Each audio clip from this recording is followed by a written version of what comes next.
হাই friends, ৰং চেনেলত প্ৰচাৰিত গুগল ধাৰাবাহিকখন আজিখনতে বহুত বেছি ইণ্টাৰেষ্টিং হ'বলৈ গৈ আছে। যদি আপোনালোকে ধাৰাবাহিকখন চাই ভাল পায় তেনেহ'লে আমাৰ চেনেলটো লাইক আৰু ছাবস্ক্ৰাইব কৰি ল'ব।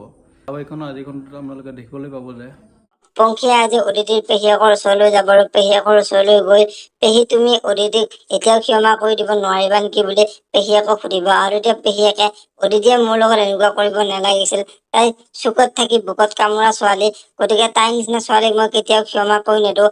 অদিতিৰ বাবে এতিয়া সেই ল'ৰাজনহে ডাঙৰ হ'ল বুলি পংখীৰ আগত কব। এবাৰ পংখীয়ে অদিতিৰ পেহীয়েকক কি কব দেখিবলৈ পাব বকুল ধাৰাবাহিকখনৰ আজিৰ খনতে। আনফালে আজিৰ খনতে আদিৰ দেউতাক আদিৰ মাকৰ ওচৰলৈ আহিব আৰু আদিৰ মাকৰ ওচৰলৈ আহি এইখন মোৰ ঘৰ, মোৰ পাৰ্মিশ্যন নোহোৱাকৈ আদি আৰু অদিতিক কোনে আগবঢ়াবলৈ দিলে বুলি আদিৰ মাকক প্ৰশ্ন কৰিব আৰু আদি আৰু অদিতিক দেউতাকে ঘৰৰ পৰা ওলাই যাবলৈ কব। এতিয়া বাৰু আদিৰ মাকে কি কৰিব দেখিবলৈ পাব বকুল ধাৰাবাহিকখনৰ আজিৰ খনতে।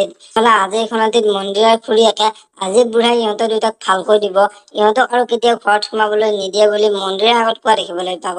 যদিহে আপোনালোকে বকুল ধাৰাবাহিকখন চাই ভাল পায় তেনেহ'লে ভিডিঅ'টোত এটা লাইক কৰি আমাৰ চেনেলটো ছাবস্ক্ৰাইব কৰি ল'ব।